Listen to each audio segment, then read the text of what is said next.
I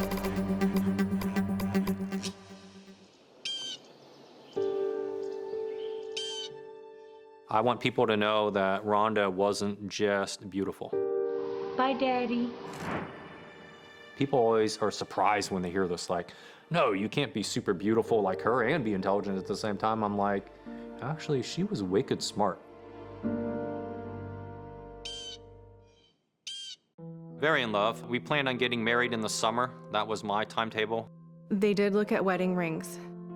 I think she wanted one that was around 35,000, and I was thinking more 15,000 was my range. And you and Rhonda, did you like to get outdoors? All the time. We loved hiking. We played a lot of Frisbee golf. So yeah, we were outdoors most of the time. We woke up early. She opened the drapes and we saw, it's a beautiful day. Okay, so we are gonna go hiking. One of the things she asked me on the drive over, she said, if anything ever happens to me, do you promise to watch our daughter and take care of her? And I go, what are you talking about? She goes, I have dreams all the time that I am dead before 25. Did Rhonda ever tell you that she was sensing something bad was going to happen to her? She said that he's either gonna propose to me or kill me. She wasn't happy. She just fell out of love with him and they were fighting all the time. She had mentioned wanting to take the baby and leave Steve. Started pouring down rain and thunder came. And so she just started bolting down, like at a full sprint, running down the trail. And what unfolded before your eyes? I don't know how far down it was, but she went off the trail. A man hiking with Rhonda Casto says that she fell off a cliff last night. Did she take a step and her feet went out in front of her? Did she tumble forward? What did you see? Next question.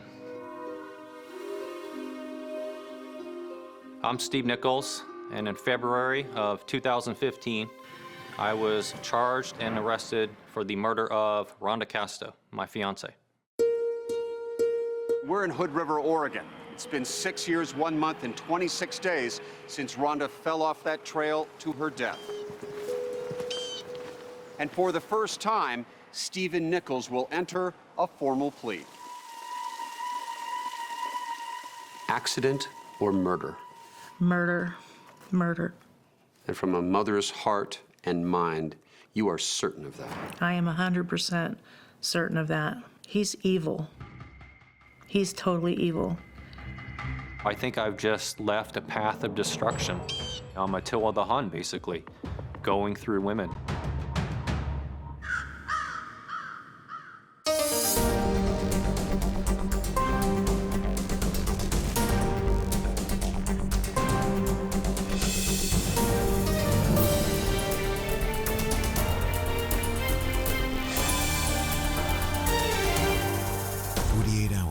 Mystery at Eagle Creek.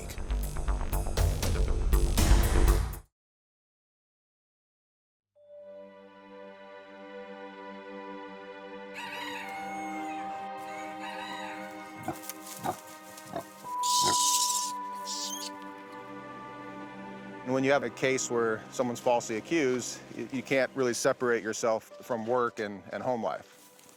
For defense attorney Mike Arnold, Mr. Nichols is here with his lawyer. Representing Stephen Nichols gives new meaning to the phrase full-time job. You know, while I'd prefer to be coming home doing farm chores and listening to wildlife, instead I'll be thinking about my closing argument or what the next step of the case is. We are on the record in Hood River County, state of Oregon versus Stephen Wagner Nichols. Nichols was arrested for murder in February 2015, accused of pushing his girlfriend, Rhonda Casto, off this trail in Oregon 6 years earlier. To that charge, what's your plea? Not guilty. Bail was set at $2 million. Nichols would spend the next 14 months in jail awaiting trial. I try to just take it one day at a time. I read a lot, and I play chess, but really when it comes down to it, I miss my daughter, so that's the hardest part. But in April 2016, with a trial date nowhere in sight, Judge John Olson reduced Nichols' bail to $250,000. Mike Arnold set out on a frantic mission to gather the 10% needed in cash to free his client. So the farming defense attorney becomes a personal banker. People have taken off work to be there to get him out. So it sounds like a small price to pay to be there when my client gets to see freedom for the first time in a year. So, wish us luck. But Arnold would need more than luck. We can't get the client bailed out until tomorrow morning. He'd need an extra day to arrange for the ankle monitor required for Nichols' release. So hold on tight to this and go get some supper. The next day, It's a little unexpected overnight trip in Hood River. I want recycled clothes. I'm looking forward to get home to my family. It's my son's first birthday today. Presumption of innocence, ladies and gentlemen. Mike feeds the cash into the bail machine. I'm very excited to see Steve for the first time outside in the fresh air. 2 more hours, and Arnold gets his wish. I want to cry, actually. I'm so happy. But it's a bittersweet victory. We will continue to fight until I've proven my innocence. Still a long fight ahead, but now I've got him out with me so we can work on this as a team. So this is a big deal. But how exactly did Nichols and his attorney end up at this moment?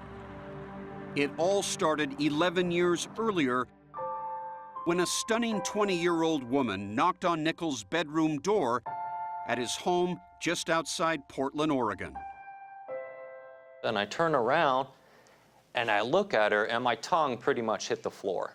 Up until that point, she's the most beautiful woman I have ever seen. And she's like, "Hi, my name is Rhonda."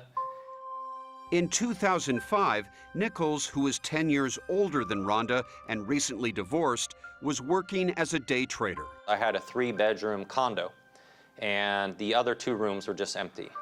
So he decided to get a roommate. I first met Stephen Nichols through the internet. I was looking for a room to rent. Who turned out to be Rhonda's mother, Julia Simmons. He can be very charming and, somebody that's really nice. Rhonda's best friend, Jessica Colburn, wasn't surprised Stephen was instantly attracted to Rhonda, who was an aspiring model. Tell me about this. That was part of her modeling portfolio. I just love it because she just looks amazing in all of those pictures. Everything about her was impressive, and I just immediately fell in love with her. And what were you sensing from Rhonda? I felt she was into me too. I could tell that she valued intelligence, and I've always thought that that's one of my strongest assets. I think she was attracted not so much to his looks, but to his what he had, his condo, his money, his status.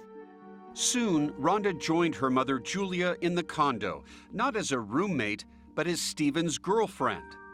Rhonda's younger sister, Tessa, was just 9 years old at the time. When I first met Steve, he was really fun because I was a little girl. He was playful, 3 years into their relationship, Rhonda and Nichols, living together but not married, became parents. Your daddy help you, little? Me got this for you. Did you see her face? She's all, oh. Yeah. When our daughter was born, it meant everything to her. She became the focus and the center of her life. I loved having a niece. I was always over there, and she loved playing with jewelry just like Rhonda did. She's just like her mama. She loves jewelry. Rhonda loved being a mom, but hoped to restart her modeling career. She had gained quite a bit of weight from having our daughter. She was the heaviest she had ever been, and she felt really disgusting. So Stephen says the couple came up with an adventurous plan to lose weight. We made it a pact that we would hike 20 or 25 of the top trails in Oregon. We'll just start crossing them off the list. But Jessica says Rhonda told her about only one planned hike. She was so happy that he was finally planning something. In all the years they had been together, he had never put any effort into planning anything for her. Including those plans to get married. The proposal never happened. Things were tough after the baby was born. He wasn't around as much. I think she held on for longer for the sake of the baby. Daddy, gonna open it for you? Jessica says Rhonda had grown unhappy and that the relationship had taken a dangerous turn. She told me that he had, in the recent months, been physically abusive to her. But Nichols claims just the opposite was true. We wouldn't argue at all. We were spending a lot of time together. So I would think that would be the closest we ever were. So when Stephen is telling us that they were planning their future together and everything was great and it was a lovey-dovey relationship, is he lying to me? He's absolutely lying to you. I've witnessed their fights. I was on the phone a couple of times when they were in a physical fight, actually. And Julia claims Rhonda made a chilling statement to her just before the hike. She said he's either going to give me a ring or he's going to throw me off a cliff.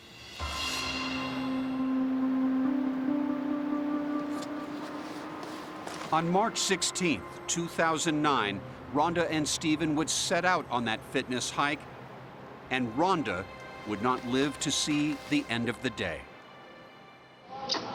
There's a smile. Bye, Daddy.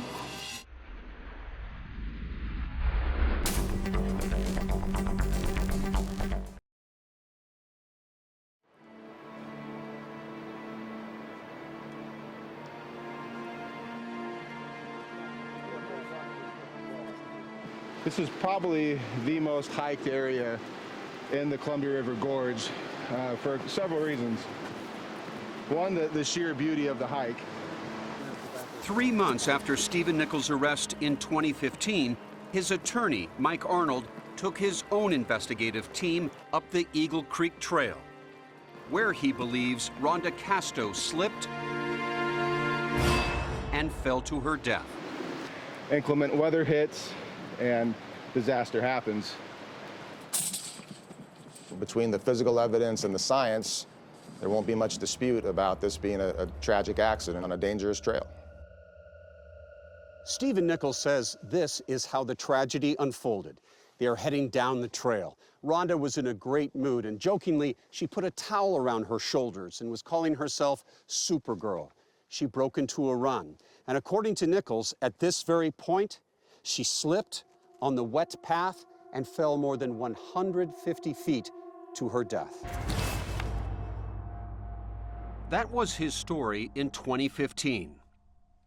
I'm not going to comment on that. When Nichols was forbidden by his attorney from discussing details of Rhonda's deadly fall with 48 Hours. Until now, his only account was the one he gave to police the day of the tragedy. Again, something I'm not going to comment on. But in 2017, Stephen Nichols broke that silence. Either I pushed her, she jumped of her own accord, or she slipped. He sat down and spoke to us about the day Rhonda Casto died. Let's get in that time machine and go back to March 16th, 2009. We woke up early. Stephen says Rhonda seemed focused on the future as they drove to Eagle Creek Trail. She says, I desperately need to lose weight because they want to use me as the Maria Sharapova look-alike model. And I'm like, yeah, you really do look like her. But then Nichols claims Rhonda asked him a startling question, completely out of the blue. She said, if anything ever happens to me, do you promise to watch our daughter and take care of her? And I said, of course. Stephen says the question unnerved him, especially since 3 months earlier, he claims Rhonda had demanded he buy life insurance. She was adamant about it. I said, why do you want this life insurance? And she goes, because I want to leave our daughter something in case I die. So both Stephen and Rhonda had each taken out a $1 million policy on the other. He planned the whole thing. was premeditated, the whole thing. Rhonda's mother doesn't believe a word of Nichols' story, saying the insurance was all his idea and that Nichols, the day trader, had an ulterior motive. He had lost a bunch of money the year before. He lost like $250,000 his insurance, and then 4 months later, she's dead. The couple got to the trailhead, where Rhonda snapped this photo of Steve, later found on her cell phone. The weather was excellent, actually. But Steven says Rhonda was acting strangely. I asked her, "Are you okay hiking on this trail?" And she goes, "I used to come up here with a bottle of vodka and a bag of weed." She goes, "I'll be fine." So I said, okay. They hiked up a few miles. I remember we kissed for a little bit. I remember she wanted to have sex. And I said, no. Like, I'm very prim and proper. I didn't want to do that. Then, Nichols says, Rhonda once again asked him that unsettling question. She asked me if anything ever happened to her, would I promise to take care of our daughter.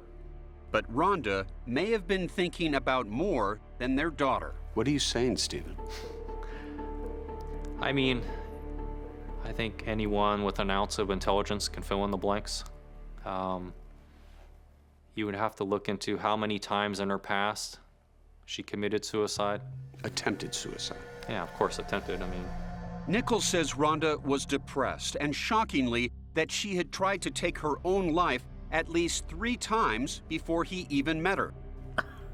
She's never attempted suicide, never. He's lying. But you know what? People that have to make up lies, or, you can obviously tell that they're guilty. And there's more. Nichols claims that Rhonda had long struggled with a serious drug problem. she's never been off drugs since the age of 12. What kind of drugs? Everything, everything. Alcohol, cocaine? All of them. Marijuana? Crystal meth? All of them. Heroin. But Rhonda's autopsy would show that she only had traces of marijuana as well as prescription drugs for anxiety and depression in her system. Jessica Colburn says Rhonda did suffer from postpartum depression. She was in therapy, and that's why she was on the prescription medications. Nichols says they didn't linger on the trail for long. And who decides, hey, let's head back? It was decided by the weather. It started pouring down rain, and thunder came. And so she just started bolting down, like at a full sprint, running down the trail. Now, I've been on that trail. It's a narrow trail. It is very narrow. Did you yell at her, hey, what are you doing? Stop, walk. We're walking down. I don't think I screamed anything at her. Nichols says the steep trail became slick. I hugged the right wall pretty much on the way down. This is cascading rain. Like you can actually just see the water flowing down the trail. And so, take me to the time of the fall. What do you remember? That part I'm not going to take you through because she did fall off. And I can say I had absolutely nothing to do, either directly or indirectly, with her falling off.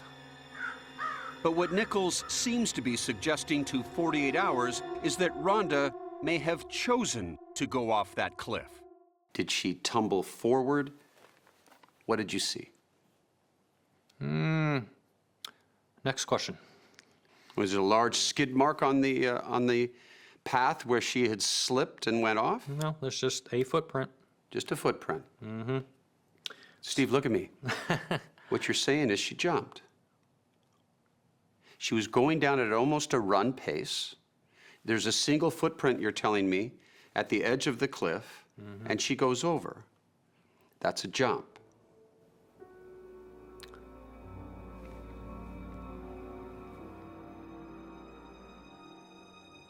I've laid everything out there. People can reach whatever conclusion they want.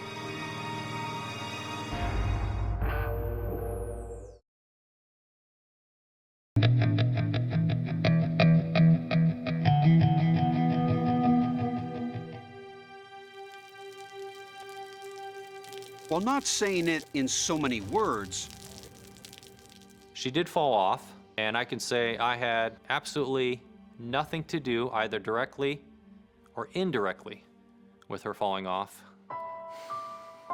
Stephen Nichols' mind games There's definitely a lot more to the story, but I'm not going to say it, so. manage to drop a bombshell. Well, you've led me down a path to believe this was a suicide. And I don't think you can look me in the eye and say, well, Peter, you're wrong. Can you? No. Suggesting that Rhonda Casto chose to jump to her death from Eagle Creek Trail. What was her point in going up there? How to say this? She knew she wasn't living past the age of 25. She knew that for a reason. She just wasn't a happy person. And she thought that having our daughter would bring her happiness, and it didn't.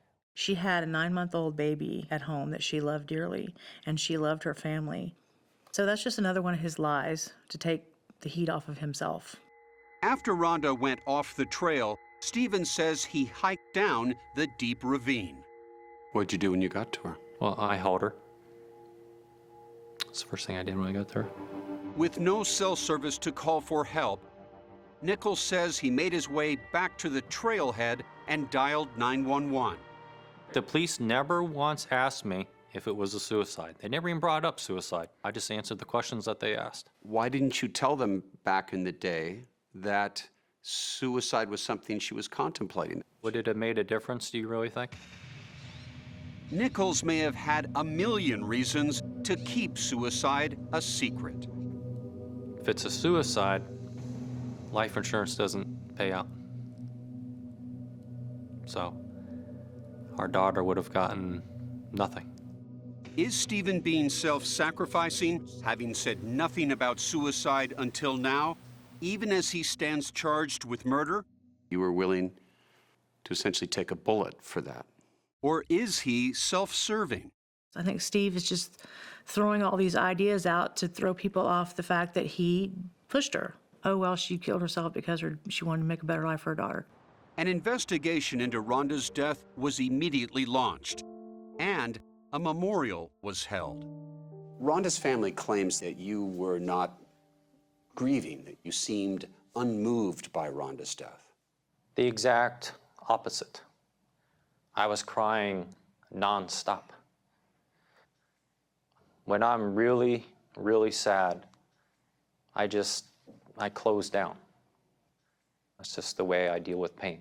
Shortly afterward, Stephen moved across the state with his daughter to live with family. For about 3 months after Rhonda died, I completely shut down. By 2013, 4 years had gone by and no charges had been filed against Nichols. He decided to start a new life in a new land. So how does a kid from Oregon end up in China? I had been there before, and I liked China. Stephen packed up. I was telling my daughter, this is our new life.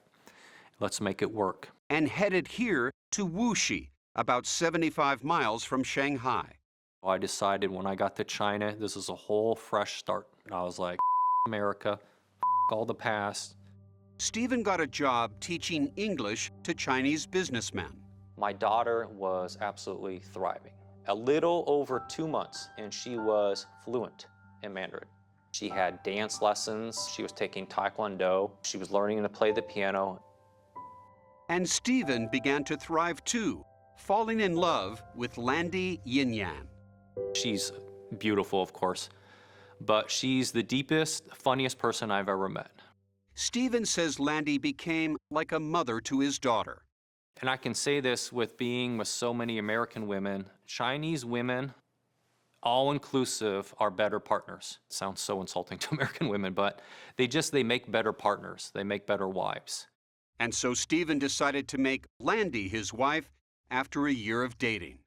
I had actually proposed to her right before I came back to America. Stephen flew back to the U.S. with his daughter in February 2015 to get married. Landy would follow a few days later. We were planning on getting married both in America and China to make it official. What Stephen didn't know is that the entire time he was out of the country, investigators stayed on Rhonda's case, and Julia stayed on theirs. I kept calling and asking why nothing was happening. But something did happen. In April 2014, a secret grand jury heard evidence and indicted Nichols for the murder of Rhonda Casto. So 10 months later, when Stephen and his daughter arrived in San Francisco, they said something was wrong with my bags. I was like, that's interesting. Instead of catching his connecting flight to Oregon, Stephen says authorities separated him from his daughter. I'm like, what is going on here? Something's fishy. And then, yeah, that's when they arrested me. And I could hear my daughter in the other room crying, and she goes, I want to be back with my dad. Stephen would be extradited to Oregon, and his daughter would be sent to live with Rhonda's family. So I was shocked. It's one of those things where you think you're in a dream and you're going to wake up at any time. I'm like, okay, I'm going to wake up in China. Yeah, my daughter will be nudging me. I'll be back to normal, but that never happens. Back in Oregon, it was like a dream. 40-year-old Stephen Nichols was arrested last one that had come true for Rhonda's loved ones. And I was busted out crying. It was amazing. I couldn't believe it. I was just like, after all this time, finally.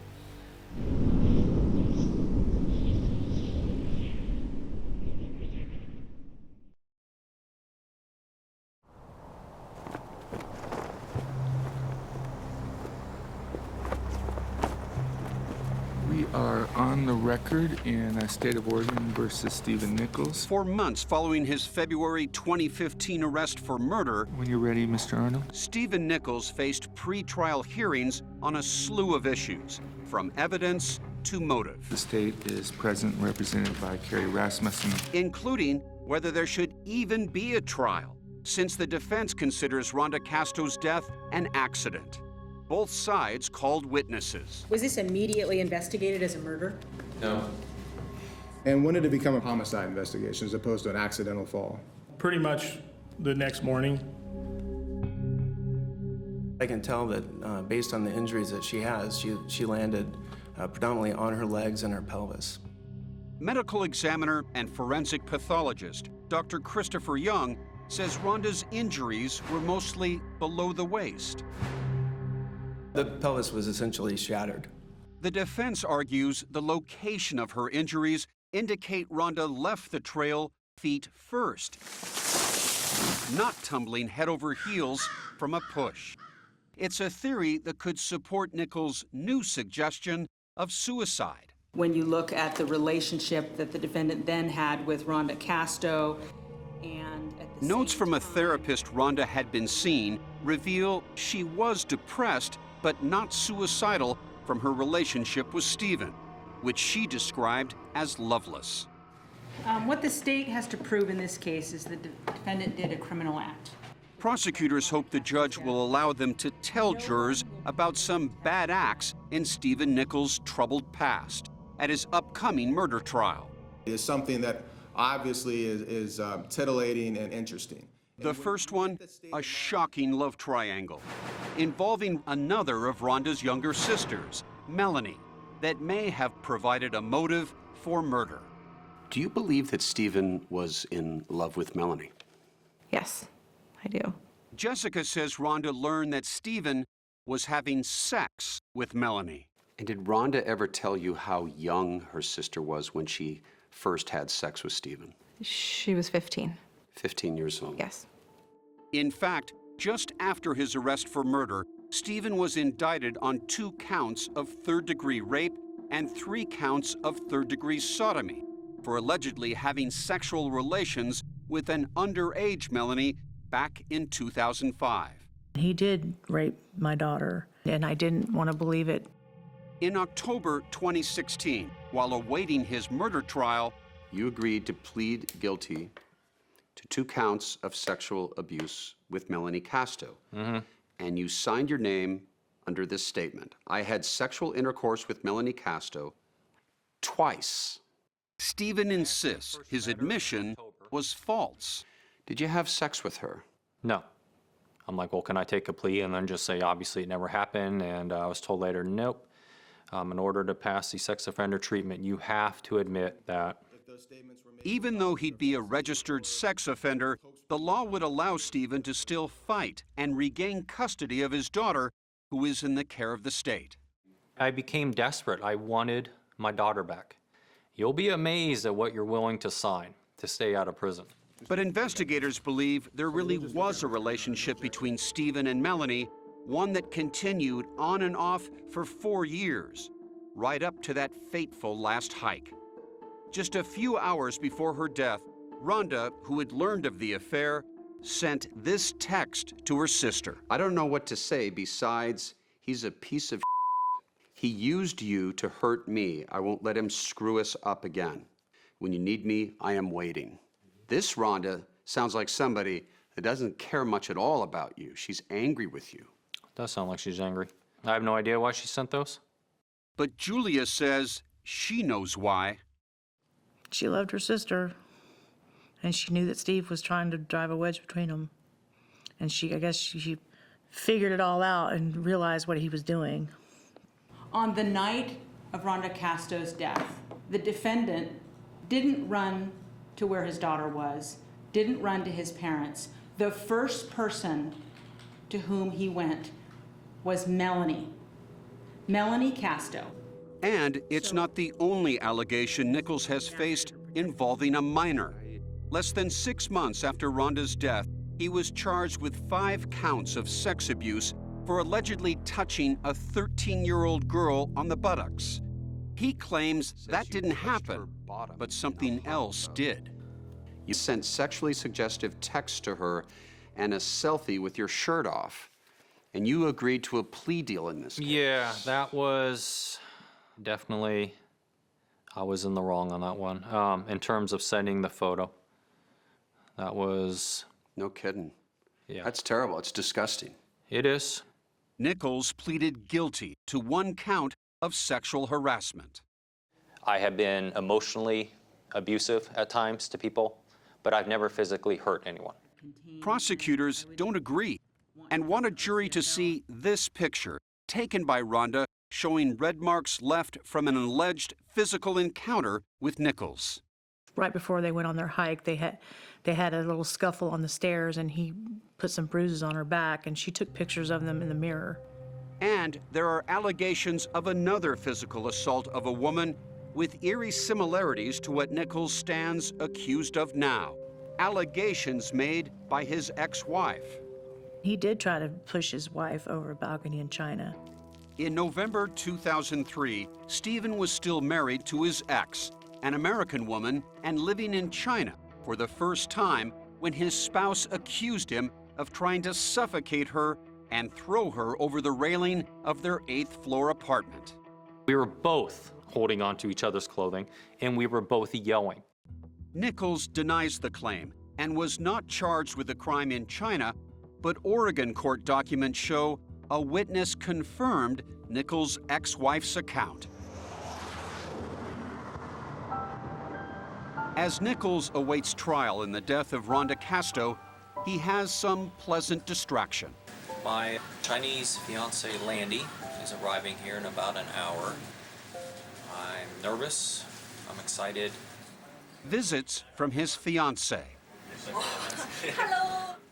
Today I had my first court appearance. The case was involving my daughter. At our request, Stephen Nichols has kept a video diary while out on bail. Blue sky, many big trees. Including Landy hiking to that fateful spot on Eagle Creek Trail. Very beautiful, but a little dangerous.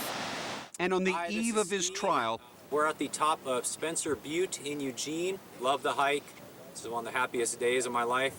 a defiant Nichols is convinced there will be many more happy days ahead. I had nothing to do with Rhonda Casto's death.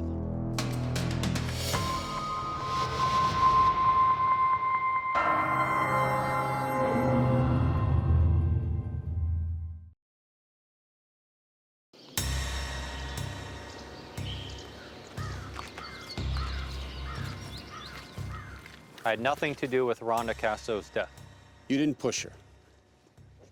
No. What is it? What is it?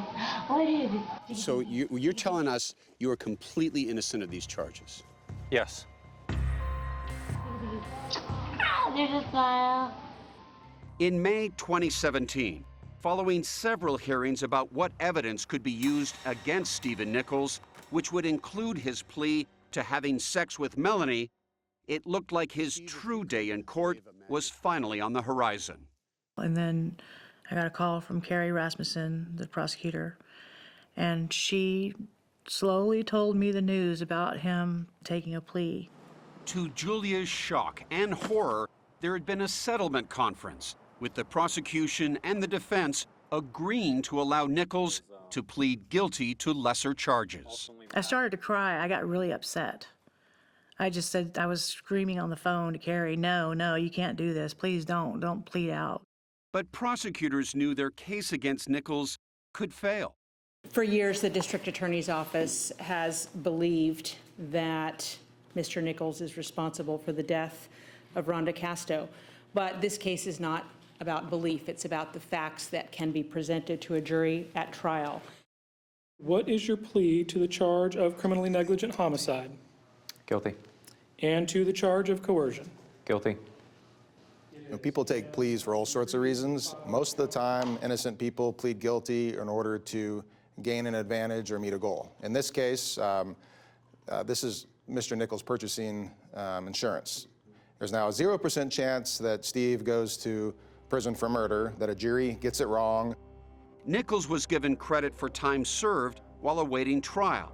He remains on parole for 3 years. His ankle monitor was removed, and his days behind bars are over. This plea deal, is it justice to you? No, it's not justice. I felt like it happened out of nowhere. I'm still completely blown away by the decision that was made in this. You destroyed my whole family.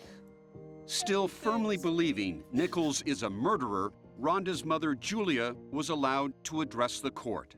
I don't see how you could do that. How you could take a mother away from their child like that by killing her. That's just horrible, Steve. I'll just bide my time and wait until you screw up or when you die, because I know you're going to go to hell for what you did. Nichols claims he took the deal for just one reason. Time was running out to regain custody of his daughter. If I waited over a year to go to trial, I probably had a 0% chance. There's some problems with the juvenile court system that the longer you wait, the harder it is to get a child returned to parent.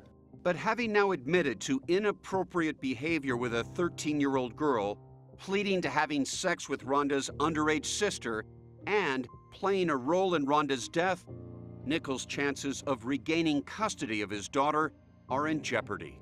I think I've just left a path of destruction. I'm Attila the Hun, basically, going through women. Unable to leave Oregon until his parole expires in 2020, Stephen broke up with his fiancée, who had returned to China. I'm alone about 99% of the time. I never go out. I have nobody. Then, for the second time in our 48 Hours interview, Nichols brings up the topic of suicide. But this time, he's not speaking about Rhonda. If I don't have my daughter, then it's pretty much game over for me. I'm checking out, so. You're saying you'll take your own life? I hate all the suicide questions. I'm not gonna answer that, but like I said, if I don't get my daughter back, I'm done. I'll just say that. Yeah, right.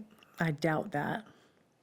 He's too narcissistic, egotistical, sociopath. There's no way he would take his own life. He's just said that to get sympathy. And if your granddaughter were to be placed back into his custody, what do you think would happen? She would not be a normal child. She would be emotionally and mentally abused and possibly physical. And then, just when we thought this story had come to an end, our interview with Nichols took a turn into the surreal. I'm trying to think of a way to think of this. For the first time, he talks about what may have happened in Rhonda's last moments of life that day in 2009, comparing her to a wounded soldier. Let's say you're in a war situation and you're with your buddy and, I don't know, he takes a landmine or a grenade or something. You're 100% certain this guy's gonna die. Remember, Nichols climbed down 150 feet to where Rhonda's broken body lay. Was she alive when you got to her? Now we're...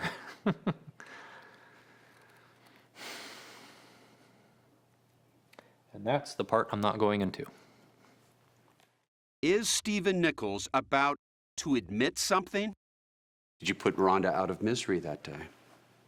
Let me ask you, if you shoot your war buddy because you see how much pain he's in, is that murder?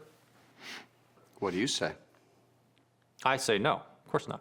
So, to me, that's a justified, I don't want to say homicide, but I mean, technically it is homicide, but it's justified as of that point. You are putting someone out of their misery that essentially has zero chance of survival. And is that what you did? That's, of course, that's not what I'm saying. I'm just saying. Well, you brought this up. You brought up this whole... It seems a dangerous word game. Nichols stood on the cliff's edge, then took a step back. A final twist in a tragedy where only Nichols knows the real ending. It's all hypothetical, because I'm telling people, you know, think outside the box. Like, there's always other options there.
The one thing that still really bothers me and brings me back, I can't see on TV anybody getting their throat cut. When I see that on television, it just almost paralyzes me.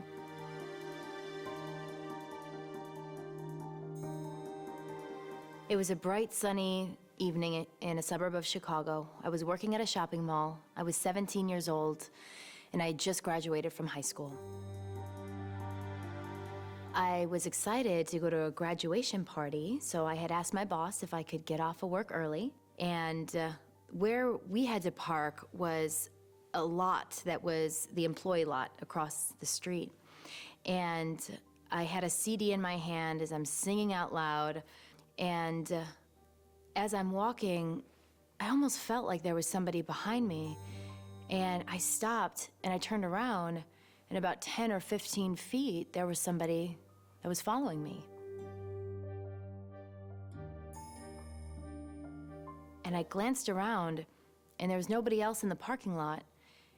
And a lot of my gut instinct told me to run, to get away. But I didn't listen. And I walked towards my car, and I put my key into the lock. And all of a sudden, this shadow came up to my left, and I was grabbed from behind, and there was a knife pressed at my throat. I offered him the money that was in my purse, and he said, "It's not your money that I want." And those words just made my stomach drop. I was so scared, and his car was parked just a couple of steps away from mine. And with the knife still held at my throat, he threw me into his car. And he had taken my wrists and used plastic zip ties and bound my hands behind my back. And he had taken these Band-Aids and put them to conceal my eyes. And after he put the Band-Aids over my eyes, he put sunglasses on my face. Everything happened so methodically. And I knew in my gut that this was not his first crime. He started to drive slowly out of the mall parking lot. And he didn't know this, but I was able to wriggle my hands free. And I kept them behind my back and I surveyed the situation. He didn't know that I could see, but I could see down to either side, to the left and to the right. I saw that my seatbelt was on, the knife was put down at that point, and he's got both hands on the steering wheel. And I thought to myself, if I could just get out of the car, even if I rolled out, if I broke a leg or broke my arm, at least I'd be free. And so I can remember just taking a huge deep breath and trying to undo the seatbelt and get out of the car door. But he was too fast. And he grabbed me by my shirt with both hands and he said, "You try that again, and your face won't be so pretty anymore." That's when I realized that this could potentially be the last day of my life, that this guy might kill me. How does somebody survive something like this?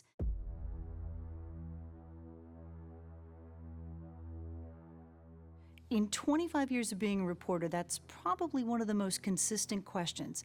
This young woman had the guts to try to jump out of a moving car to try to save herself. Would you do that? I don't know if I could do that.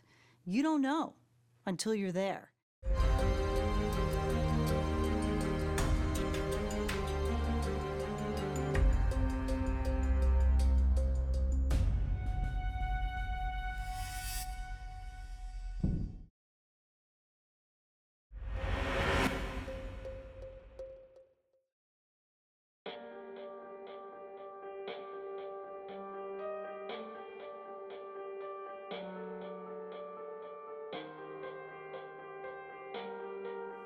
To this day, it still haunts me to think that he had stalked me.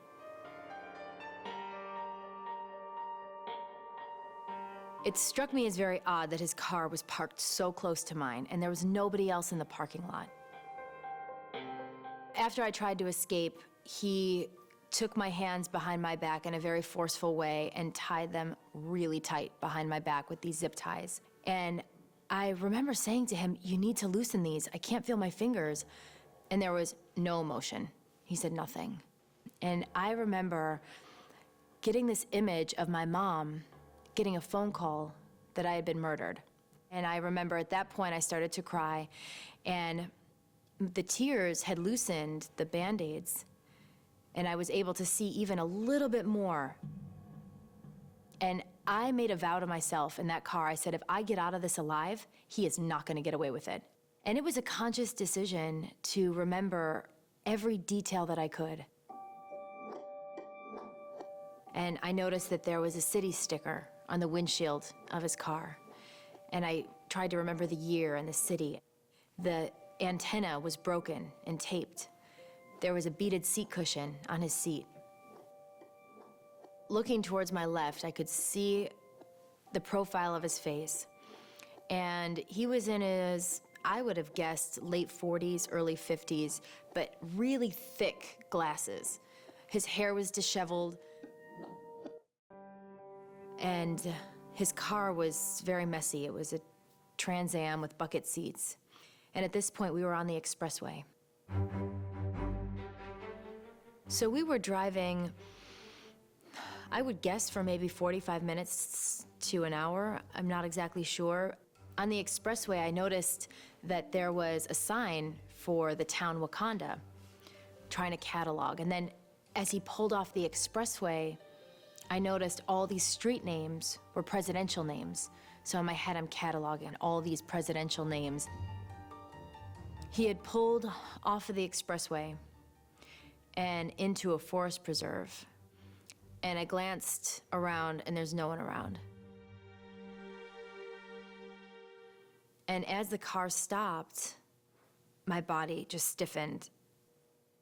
He asked me what dress size I was, and I could hear him rustling in the back, and I heard a styrofoam cooler. And he pulled out this evening gown and he ordered me to disrobe in the car. And at that moment, he had untied my hands in order for me to get my jacket off. And I thought to myself, should I run? And I didn't know where I was, but I had this image of me running through the woods and him catching me and cutting my throat. So I just decided to do whatever I could to get out of the situation alive.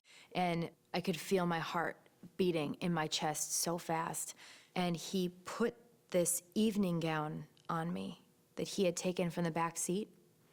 And when he zipped up the side zipper, it fit me like a glove. And I can remember feeling just like that you're part of someone's sick psychological fantasy.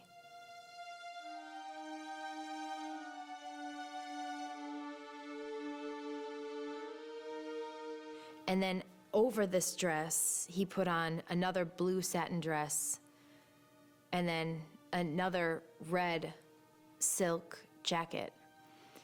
And with every layer of clothes he put on, I just felt farther and farther away from myself.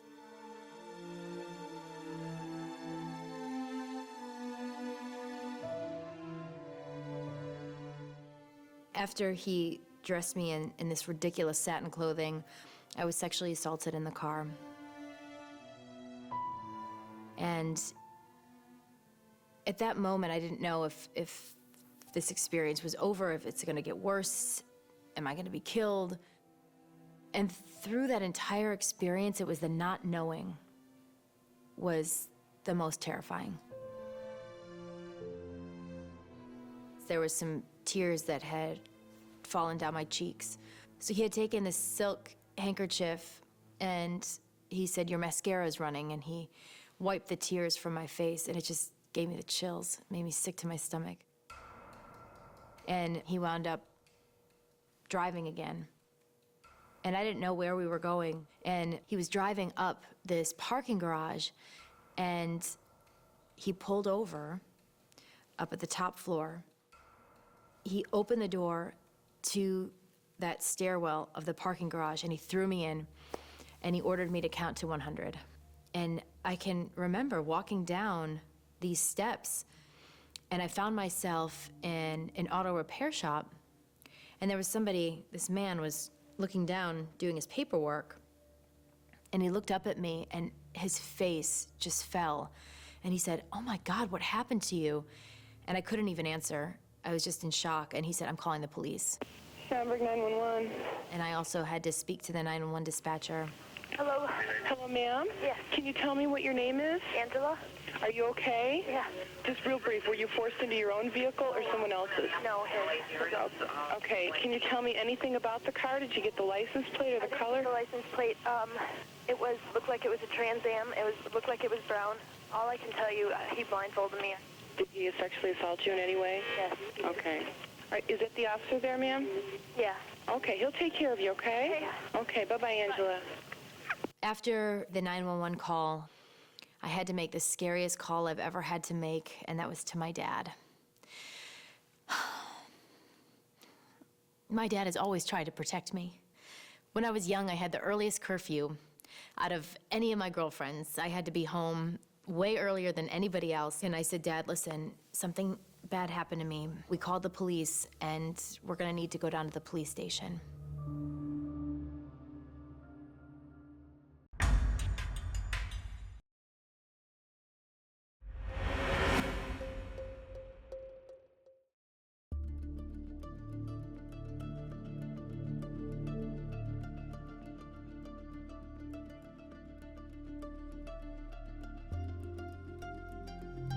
Angela was very lucky to be alive.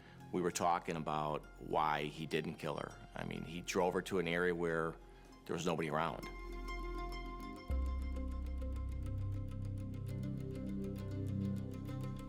He came very prepared, which made us think that this guy has probably done this before. When this incident did take place in a large mall parking lot in the daylight, we were concerned that the offender was not afraid to do this and that he would definitely repeat again if he wasn't caught quickly. And at that point, he was still on the loose, so there was also that fear of, did he know where I lived? I sat down with the 2 detectives, and they said to me, Angela, we're gonna do everything we can to catch this guy. We have daughters of our own. So they wanted me to recount everything that I could remember. And I remember telling them about the car, that it was a brown Trans Am, an older model, the city sticker that was on the windshield, the broken antenna, everything that I could remember. She was able, at the age of 17, to maintain composure to try and remember every detail of this offender, what he looked like, his vehicle, the route they were taking. In my 29 years of doing this job, Angela is by far the best witness that I've ever dealt with. Then they said, is it okay if we take you for a ride? We want to go back and drive that same route that he took you, and also drive to the forest preserve where you were sexually assaulted. Is that okay?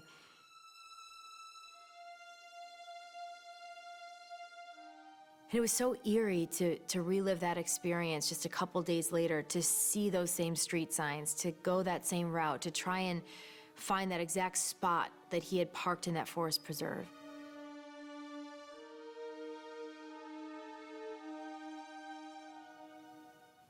And then when they got back to the police station, they wanted to sit down and do a sketch of his face. Angela said that he had brown, untidy hair. He had thick lens glasses. He had a couple days stubble or growth, and that he's about 170 to 185. Once a composite sketch was completed, we put it out to the surrounding departments, and we put it out to the media.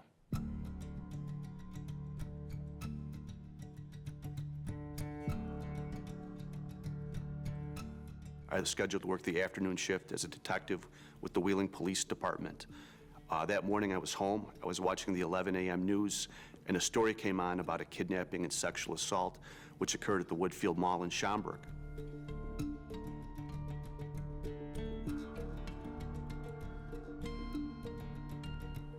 Upon seeing the composite and hearing the description of the vehicle, it was like, holy cow, there's no doubt in my mind who did this. This was the same man that we have done surveillances on in the past. I then grabbed my stuff and headed into work a few hours earlier.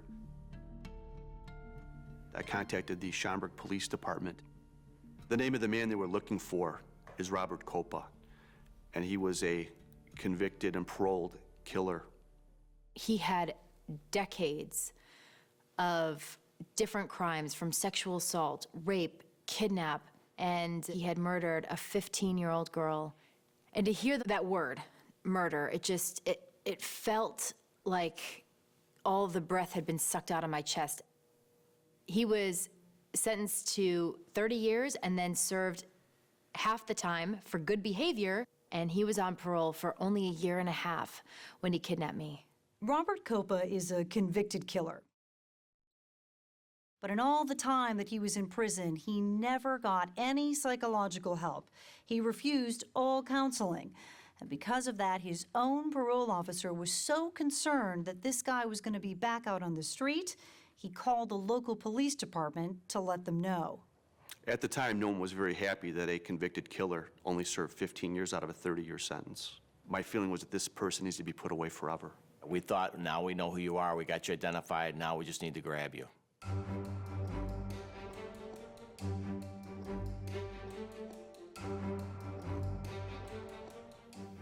And when we pulled into the parking lot of his apartment complex, we saw the vehicle, a brown Trans Am, that matched the description of what Angela told us. This is the actual vehicle that Robert Coppa used to kidnap Angela, with the broken antenna, with the duct tape, with the beaded seats in the driver's seat, with the village sticker in the windshield.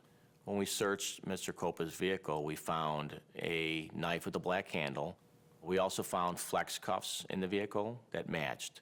We also found Band-Aids in there that matched what Angela had on her eyes. There was also a styrofoam container in the back seat. When we arrested Mr. Coppa, he was very quiet, very cooperative, no emotion whatsoever. He didn't even inquire as to why we were there.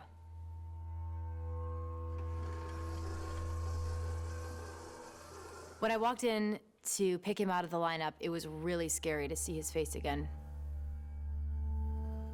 All that was separating us was this glass. And even though there was 4 other men dressed in the exact same outfit, I knew exactly which one he was. All of them were holding different numbers, and I said number 3 without question. Detectives went into his apartment, and we recovered women's clothing, evening gowns, dresses that matched what Angela had to wear during her attack. We knew that we had a very strong case against Mr. Copa. Unfortunately, that was not the end of it. It took another 4 years before Copa actually went to trial.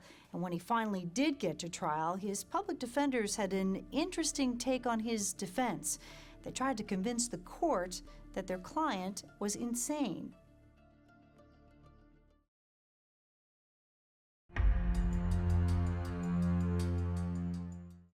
Statistically speaking, I shouldn't be alive today. When someone gets into a perpetrator's car, they don't make it out. And, you know, for my mom, she would rather not talk about it, and I understand because it makes her think of the day that she potentially almost lost her daughter. Knowing what evil exists in the world and knowing what people can be capable of is something that I'm going to have to deal with forever. The list of charges against Robert Copa are so ugly and terrifying. Kidnapping, armed violence, sexual assault. Hearing all the details of what happened to Angela that night, plus Copa's lifelong history of violence, his public defenders knew they would have a very difficult time trying to seat a jury that would have any sympathy for this guy. So they decided to gamble, and they requested a bench trial. A bench trial is when a judge decides the case instead of a jury. You do carry a burden as a prosecutor, and it becomes your personal responsibility to make sure that this guy doesn't go out and hurt somebody else.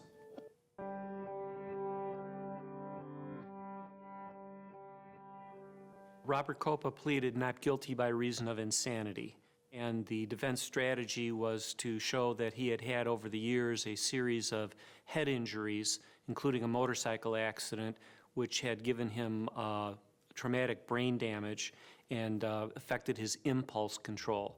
And so this was not a whodunit. Everyone knew who did it. It was why he did it. It felt like a slap in the face to me. Never once did I feel like he was not in control of himself, because he controlled the entire situation from the moment that he put that knife to my throat. If this was an impulse act, in my opinion, it would have happened right there in the mall. It would have been quick, over, done, and gone. He's not going to have the dresses there in the vehicle. He's not going to have all these tools of his trade, you know, for lack of better words. He's not going to have all that. It doesn't make sense.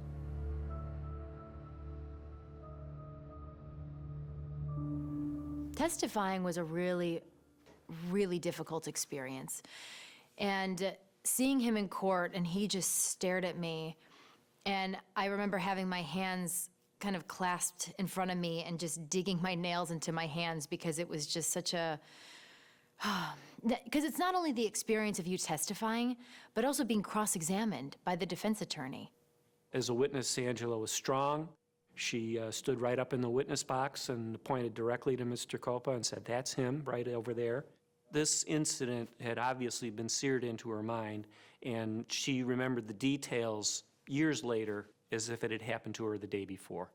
It took the judge only 15 minutes to find Copa guilty of all the charges.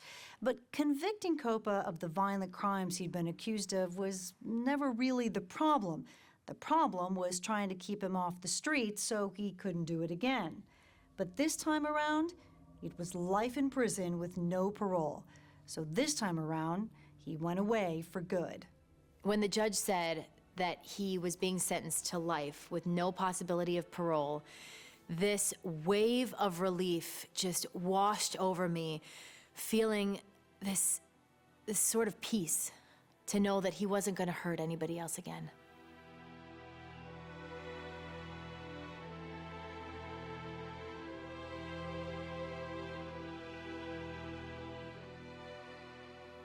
In my opinion, this wasn't the police that made this case. This was Angela. It doesn't happen often where everything lines up this way, the stars align. So it was really nice that this one worked out the way it did. The fact that all those details that I had remembered, that they were able to use my testimony in court, as they said, to kind of seal the deal to put him away for life, was a very powerful feeling. And I knew that I couldn't just stop after the trial. I really made a promise to myself that I was going to turn these negative feelings of anger into activism. And I chose to become public with my story and to show my face and to not be the silent victim, because I knew that this issue of sexual assault was bigger than me, and it was bigger than my story. Angela Rose. And I founded an organization called PAVE, and it's promoting awareness, victim empowerment. I felt this calling to speak out about this experience that happened to me, but also help other people use their voice. All along this journey, people would stop me and say, Angela, thank you for your voice, because this happened to me. I was raped when I was 16 years old, and that was the beginning of hell for the next 3 years of my life. Well, I heard about Delaney's case, and I knew after hearing her story that I had to get in touch with her.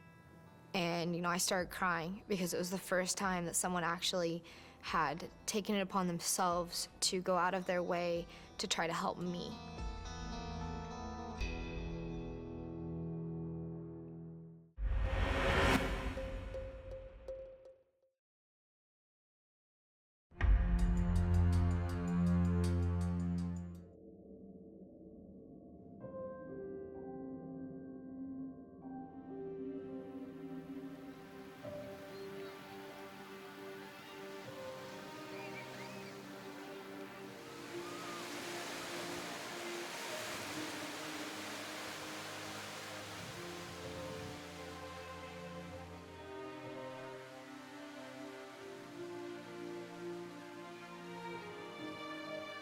She was always so open with us that I couldn't imagine there was any secrets.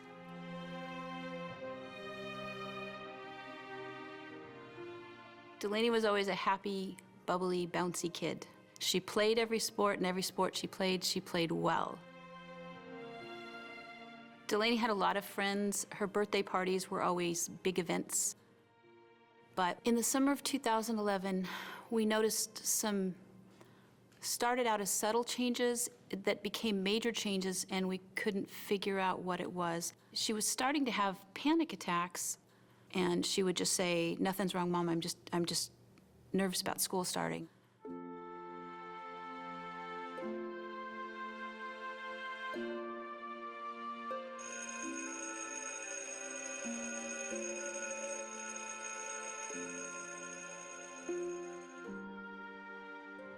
It was June 3rd, 2011. It was the last day of school, so everyone was really excited.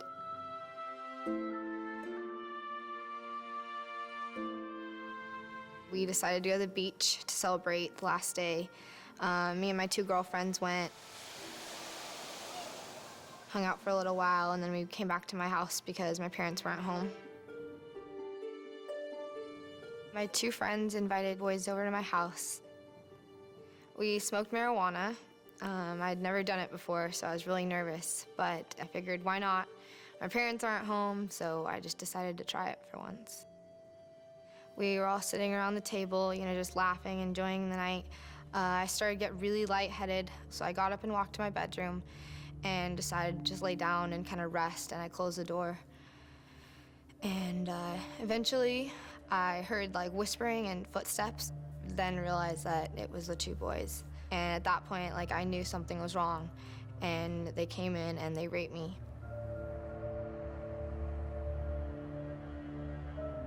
I remember being so scared, and I remember tears streaming down my face.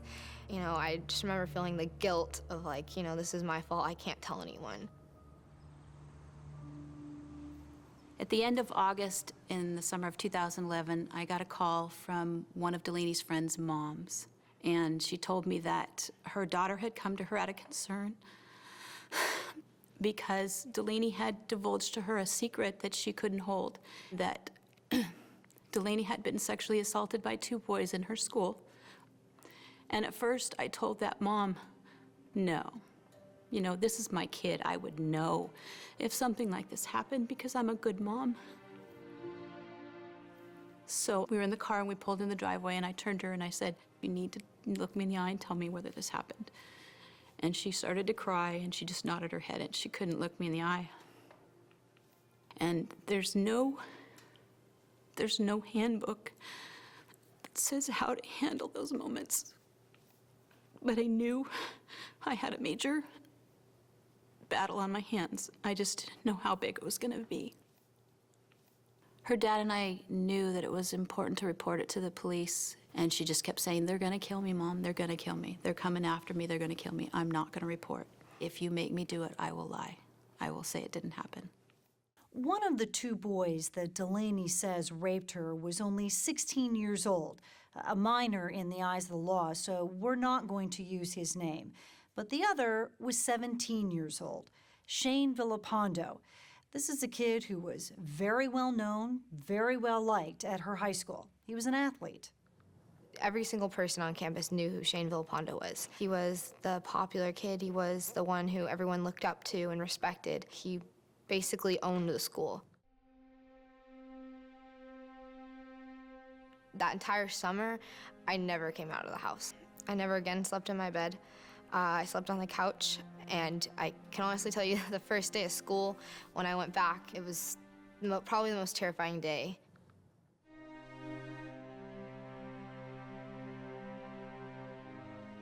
There were rumors about, like what had happened over summer, what had gone down. There was definitely a lot of, whispering in the hallways, and, when I was at my locker, I'd look across the hall and people would be staring at me talking. There'd be a group that would form, and they would all face in my direction and start talking, like, out loud about how I was a slut and I was a whore. Months go by, and Delaney is still refusing to go to police. She's also still being taunted daily at school and in her town and feels utterly alone.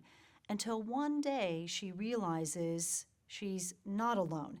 She's absolutely devastated when she discovers that Shane has allegedly raped another girl. This girl is only 14 years old. I can't even explain the amount of guilt that I felt because I hadn't reported it, and because I hadn't gone through with it and stopped him, and because I felt like I was, too afraid to be able to stand up against him, that he had gone and done it to another person. So I went and I found her, and I remember sitting her down next to her and looking at her and putting my arm around her, and I said, we need to report this. So what happened? I did not know what was going on. I was kind of just faded. I didn't really say anything. I kind of just said I'm really tired. Can I just go to sleep? I'm really tired. I said that over and over again, and it lasted for probably 45 minutes or more. The 2 young men are arrested. The 16-year-old is charged as a juvenile, and his record is now sealed. But Shane Villalpando was charged as an adult, and now one of the most popular boys in high school was facing potential jail time. After the boys were arrested, the tormenting got 10 times worse. She was getting threats on Facebook and in texts, things like snitches need stitches, and a lot of, you just wanted to have sex with 2 guys. I remember there was one post on Facebook that it was a conversation between 2 people, and one of the comments was I just want to beat her up, and then the next comment was another person saying, how about I attack her, knock her out, and you can spit on her. There was another one that said, I can't believe you haven't disappeared. We're gonna make you disappear. But these people were all hiding behind a computer screen or behind a phone. I was terrified, to the point I dropped out of school. I was homeschooled the last month. I couldn't even finish my junior year of high school.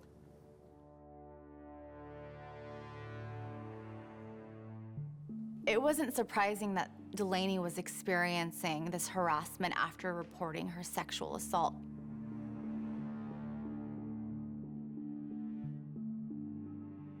A lot of young rape victims go through very similar things. The two boys that raped Delaney were students at a private Catholic high school. They were not the type of people that society sees as a rapist. So it was easy to pass blame onto a young girl who was high on marijuana and judge her and say she's lying about what happened to her. If I came to you and said, my child has cancer, your first response would most likely be, oh my goodness, how can I help? What can I do? You know? But if I come to you and say, my child was raped, what I get a lot of, including by good friends of mine, was she drinking? What was she wearing? Who was she with? My daughter made one mistake that thousands of kids make. The day I hit complete rock bottom, I got probably 50 text messages from different people, all saying the same things. How could you do this? You are a liar.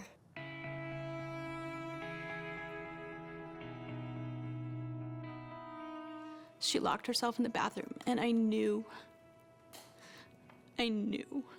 So we broke open the door. She was laying on the bathroom floor. And I scooped her up in my arms and I said, what did you do? And I look up in the mirror and she had written on the mirror, I'm so sorry.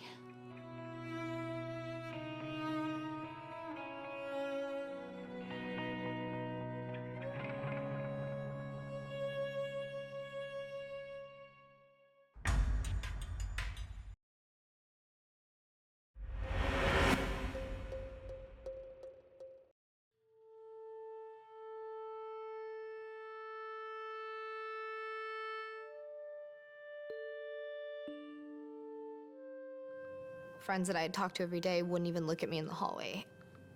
And it was their parents that wouldn't look at me. They, like, you know, it would be my old softball coaches, my old, you know, second grade teacher. People in our town that I was very, you know, familiar with wouldn't even look at me in the eye because they were so disgusted of what I did. So it was at that point that I wanted my life to end. I didn't want to be there anymore. I didn't want to live. I didn't want to go through this. I decided, you know, to take my own life. I took a bottle of pills. I wanted my life to end. And I literally remember my parents taking me to the hospital and thinking to myself, why didn't I take more?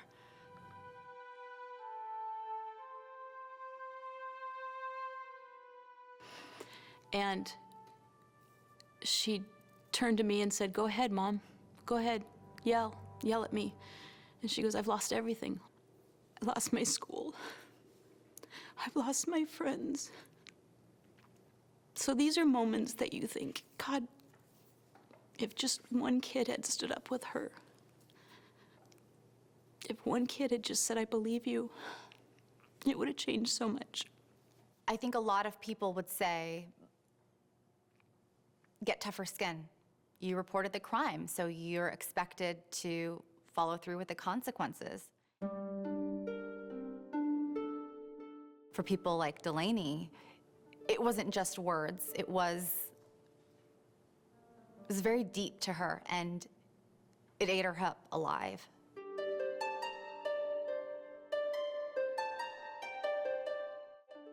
And Delaney didn't think that she could go through with it. She didn't think she could go through with the entire process of prosecution because it's such a long and lengthy process, and it's so emotional, and it's so draining. And I shared with her how I was a sexual assault victim. And she realized that she's not alone, and she doesn't have to go through it alone. The fact that she confided in me gave me more strength to be able to testify. In the case of the 14-year-old girl, Shane Villalpando was convicted by a jury of 3 counts of unlawful sex with a minor, also known as statutory rape. In Delaney's case, the prosecutor offered him a plea deal. He took it, pleading guilty to one more count. Shane Villapando was sentenced to 1 year in county jail and 5 years probation, during which he must register as a sex offender wherever he lives. Him registering as a sex offender was the biggest part of the plea that was important to me. He's not going to be able to move anywhere without people knowing exactly who he is. Even though the case is over and Shane was sentenced, it's not something that just goes away. Her entire identity for the rest of her life will have this lingering.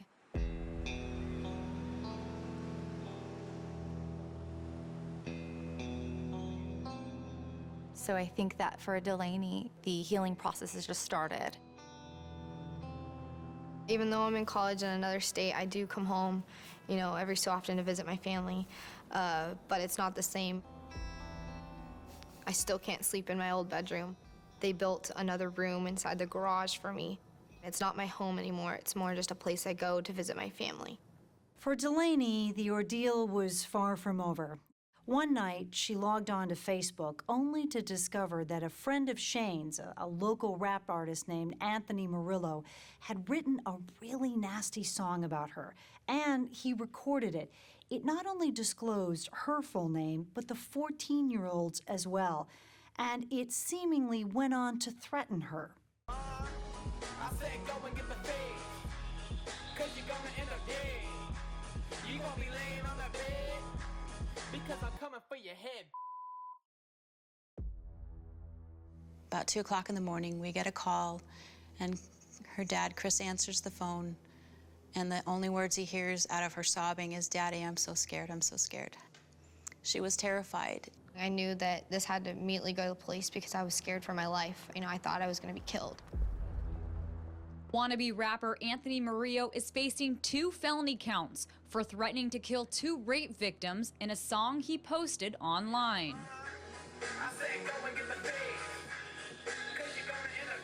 Like when they started playing the song, I thought I was prepared, but I wasn't. And as it kept going, the worse it got. The worse I got.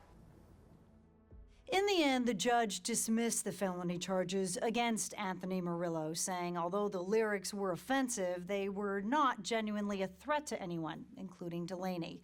Murillo's attorney had argued that the lyrics were actually protected by the constitutional right to free speech. And essentially, the judge agreed. The prosecution, however, strongly disagreed and planned to appeal. This isn't just words. This is a message to her. They wanted to torment her, and that's what they did. It is heart-wrenching to know what Delaney and what so many other survivors of sexual assault go through, the bullying, the victim blaming. One of the reasons why I wanted to reach out to Delaney was just to give her hope. I know your heart's been broken, and mine's been too. And if you're still in pain, you know I'm here for you. Music for me has always been an escape. And I think for a lot of survivors of trauma, putting their feelings into music can be really therapeutic. I remember everything. I remember her talking to me and pausing and saying, "Delaney, do you realize that you're not a victim, that you're a survivor?" She is my guardian angel because she's watching over me. And healing is a must. We were both dealing with deceit and mistrust. I remember one day waking up and thinking, you know what, I want to make a difference. I want to introduce to you a very good friend of mine, Delaney Henderson. I am a survivor, and I can tell people my story and let them know that you're not alone, that you're not on your own like I was, and you never will be. Whatever I do in my life, I want to help people. I was put in this situation for a reason, and I came out of it for a reason. So much older now, you see, I've grown so fast. I need someone who loves my future and my past. I'm not your average girl. I want to change the world. The passion in my heart. It's very important to move on. I am in love with my best friend, and it's just an incredible new chapter of my life. When you go through something like that, you do carry it for the rest of your life. I mean, it changes a part of you. And so to hear that Delaney called me her guardian angel makes me feel like I've lived my life for something. I remember everything.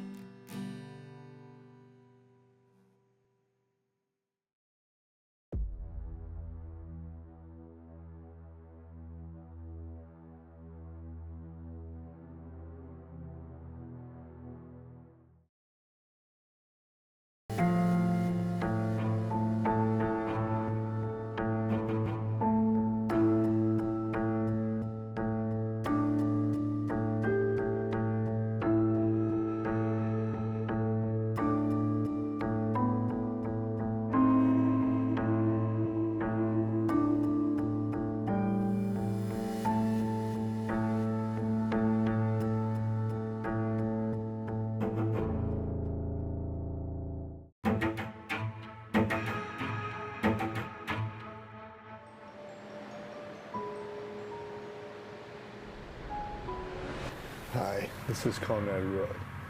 And I'm going to talk to you about social anxiety. Social anxiety, depression, it's controlling me. And there's people that love me. I have a great mom, great dad. But I'm so depressed. We spent the day walking the beach and we had a conversation and I asked him about school and he's like, I'm not sure what I'm gonna do. And I said, you know, don't worry about it. Everything is gonna be okay. It was a nice day out with the family. Nothing to give any hint of what was to come later in the day. There was no indication that anything was going on.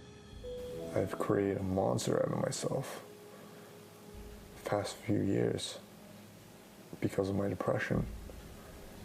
Racing thoughts, suicidal thoughts. Do you remember when is the last time you saw your brother? He was like going out the door. I thought he was just going to his friend's house. You got up in the morning, and how did you know he hadn't come home? He wasn't there, and we just like couldn't find him. This is not like Conrad not to come home. Then they found his body and around 5:30 in the afternoon. And he died in his truck. Carbon monoxide poisoning. I will live with this forever, the pain. Right away, we heard from investigators that the medical examiner found that it was a suicide. It wasn't until they started looking at his phone that they realized that there was something else going on here. Because on that phone were hundreds and hundreds of texts from Michelle Carter to Conrad Roy urging him to end his life. You can't think about it. You just have to do it. You said you were gonna do it. Like, I don't get why you aren't. And Michelle Carter admittedly said, do it. She was kind of making fun of him for not taking his own life. I thought you really wanted to die, but apparently you don't. I feel played and just stupid. You're going to have to prove me wrong, because I just don't think you really want this. And she kept pressuring him to do it. You're ready and prepared. All you have to do is turn the generator on, and you'll be free and happy. No more pushing it off. No more waiting. There was one point where he actually got out of the truck and changed his mind. Yeah, he was scared. And she told him to go back in the truck. Yes. Carter charged with involuntary manslaughter. She faces up to 20 years in prison. This is totally out of left field. I coached Michelle. I know her as a good kid. I don't believe that she has a conscience. She knew exactly what she was doing and what she said. Hang yourself. Jump off a building. Stab yourself. I don't know. There's a lot of ways. And it's the texts that become the weapon. How could she cause a death when she was 35 miles away? In these circumstances, this is almost akin to loading the gun and handing it over. Who knows? Who knows when you have your hand on the trigger when you're sending a text?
It's not realistic. What's going in my head that keeps on piling and piling and piling. 1 month before 18-year-old Conrad Roy took his own life, when the minds of many teens wander to carefree summer days, Conrad's thoughts were more serious, introspective. I need to be comfortable in my skin. Sitting at his computer in his home in Fairhaven, Massachusetts, Conrad recorded his thoughts on coping with his depression. I need to relax. I really do. He wanted to excel. He was just wanted to be this like great person, but in my eyes, Conrad's mother, Lynn, explains that her son could be his own toughest critic. he was rough on himself. He really, really struggled with just disappointing, I think, myself and his dad. And the sooner I like myself, the better I'm going to be. Lynn Roy thought her son was getting better. I do have a lot going for me. He was getting professional help and on an antidepressant, Celexa. He had been licensed to be a tugboat captain like his dad. That's a huge accomplishment, to be a captain. Had just graduated high school, and college with a scholarship was on the horizon. And he was doing everything that was positive, that was, you know, looking towards his future. But on July 12, 2014, Conrad drove to a parking lot and, using a gasoline-powered water pump, sat in his pickup truck as it filled with carbon monoxide, knowingly inhaling the deadly fumes, killing himself. All the while, his friend Michelle Carter, then 17, was encouraging Conrad from more than 30 miles away on her phone to take his own life. I don't understand why you would want someone that was so beautiful inside and out, that had so much, that was such a kind person, to die. How do you describe what this young woman did? I cannot. Only she can. The intersection of the lives of Michelle Carter and Conrad Roy has left a trail of heartbreak and questions about the circumstances that led to such a tragic death. He's one of the kindest persons. He grew up very sensitive, very humble and kind. Happy child. Very happy. Many pictures of him smiling, laughing, until he became a teenager, and I don't know if it was the hormones. He just, you know, became anxious. Conrad was the oldest child in the family with 2 sisters, Morgan and Camden. Lynn and Conrad's father separated when Conrad was 16, and their divorce hit him especially hard. I think he was just more worried about me. That's what boys do. They worry about their moms a lot. Conrad would confide in his friend Ariana Taylor as they spent hours walking along the water. He wasn't able to explain it to me in a way that I could understand, so he kind of just described it as a darkness and how there would be times where he just kind of wanted to isolate himself from everybody. Conrad's anxiety and self-doubt had troubled Lynn since he was 16. He started having trouble sleeping, and we got him treated. And then he had his first suicide attempt a year after, the age of 17. Conrad had overdosed on acetaminophen. I worked in a psychiatric hospital, and I never imagined that one of my children would have those feelings. Do you think he really intended to kill himself at that point? He did contact a friend. That friend was Ariana. He told me that he was really sick and that his mom had just left and that he wanted her to come back. Ariana immediately got in touch with Conrad's parents, who brought him to the hospital. He told me, Mom, I'd never do that again. He was sorry. And I was sorry as well that he felt that way. The fact that he wanted you to call his mother, what does that say to you? It just says that he was calling out for help. That he didn't actually mean what he was doing, but he really needed help, and that this was the only way he kind of thought that he would really get help.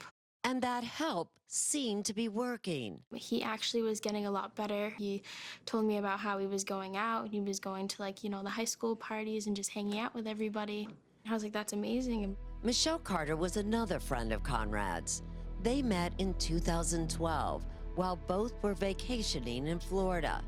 Conrad and his sisters were visiting relatives who happened to know Michelle. How would you describe Michelle? Friendly? Yeah, she's really friendly. She always made Conrad laugh. As it turned out, Michelle lived just a few towns over from the Roys in Massachusetts, and the relationship continued after the vacation. But while Michelle called Conrad her boyfriend, his family says the two rarely saw each other, and like so many teens, their interactions were mostly over text messages. Had your son ever mentioned Michelle Carter? Yes. After they met in Florida, I met her 2013 at his baseball game, and that was the only time I ever met her. Second time was at his wake. Michelle and Conrad shared something in common that Lynn did not know. Michelle had her own struggles, including an eating disorder, and both teens at times took antidepressants. You know, probably the attraction was they both had their issues. Softball coach Ed McFarland has known Michelle Carter and her family for a decade. The Michelle he knows is an ideal teammate. I've never seen her do a mean thing. I've never seen her be mean. Michelle's high school yearbook paints a picture of an active, well-liked student, one voted class clown, and most likely to brighten your day. But that would not be how her actions would be described on the last day of Conrad's life. That day started out seemingly happy for Conrad, spending time with his family. That morning on the 12th, what was his mood like? It was fine. He wanted to, go to the beach with the girls. While there, Camden at one point noticed her brother sitting alone, texting. Did you know who he was texting with? No. Now you think he was texting with Michelle Carter. Yeah. But you didn't know that at the time. And what was his demeanor? I don't know, he kind of seemed like anxious, like when he was like texting. Conrad then took his sisters out for ice cream, where his mood seemed to lift. And when you think back on that, would you have ever guessed there was anything wrong that afternoon? No. After going home, Conrad left at about 6 p.m., telling his mother he was going to see a friend. And I asked him if he was going to be back for dinner, and he said he didn't think so, and that was the last words that he spoke to me.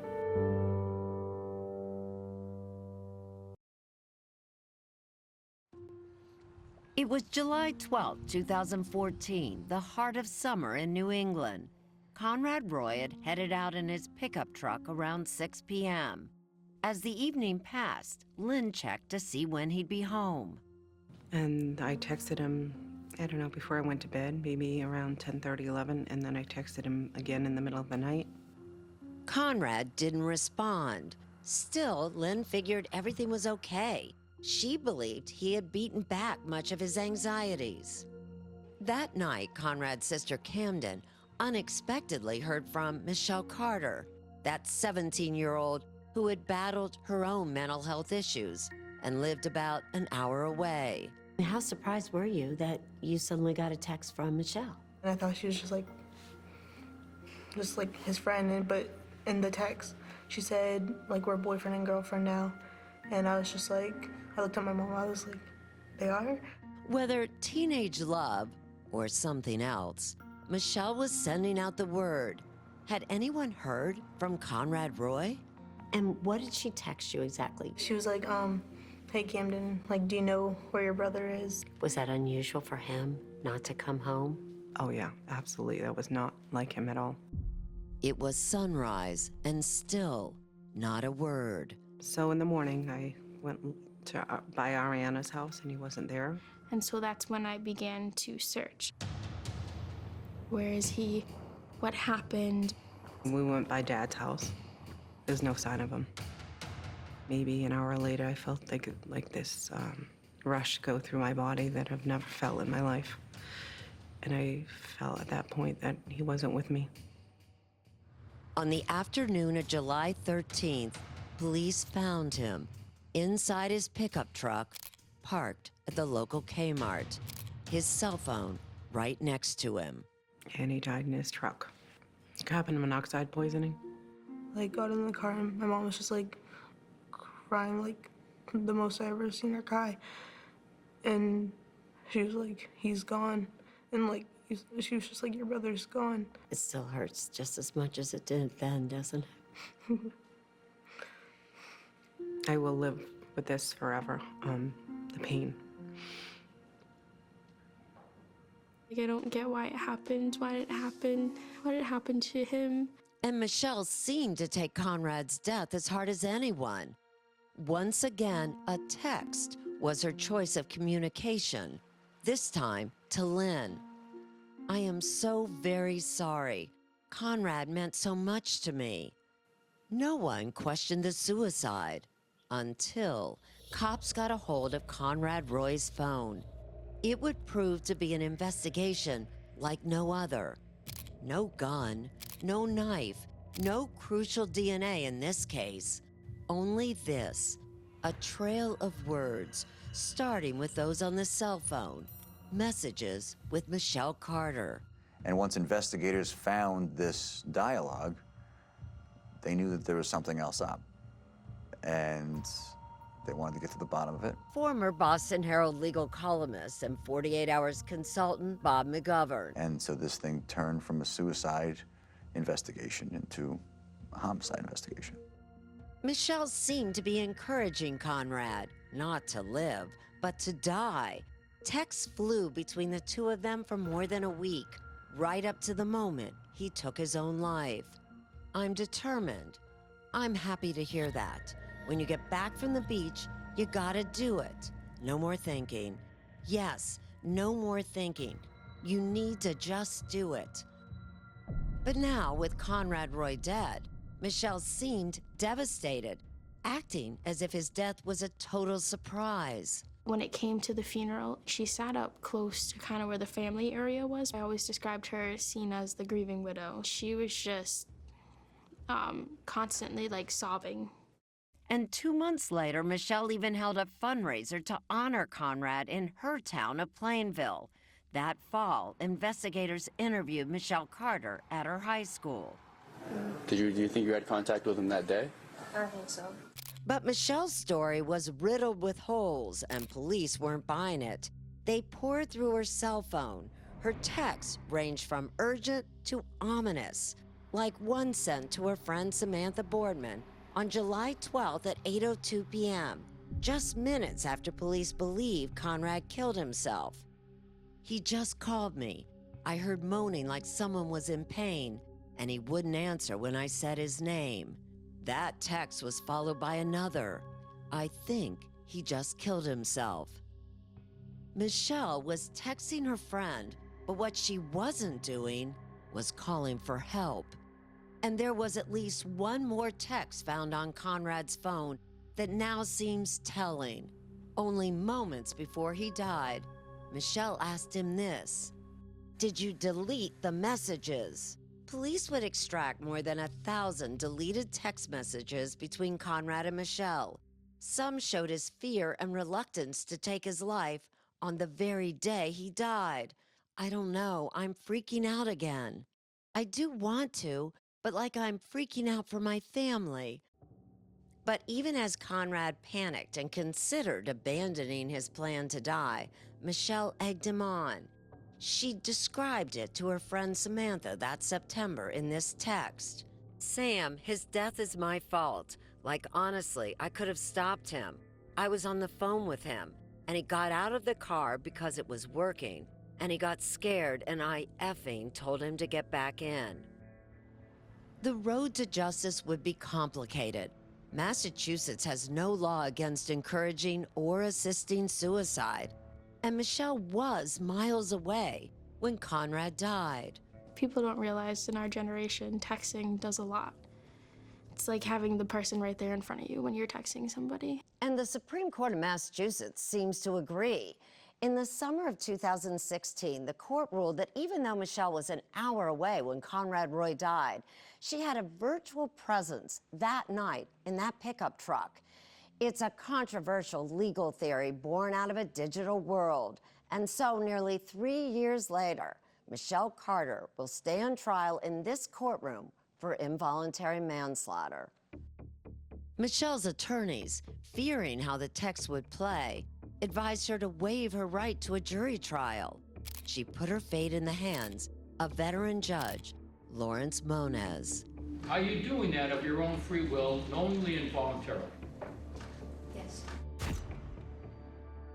See more of Michelle Carter's texts to Conrad Roy on Facebook at 48 Hours.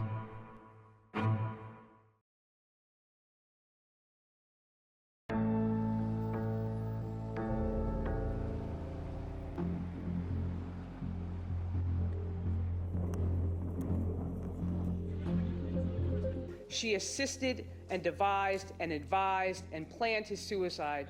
Inside this Massachusetts courtroom, Michelle Carter, now 20 years old, looks more like a prep school student than a criminal defendant.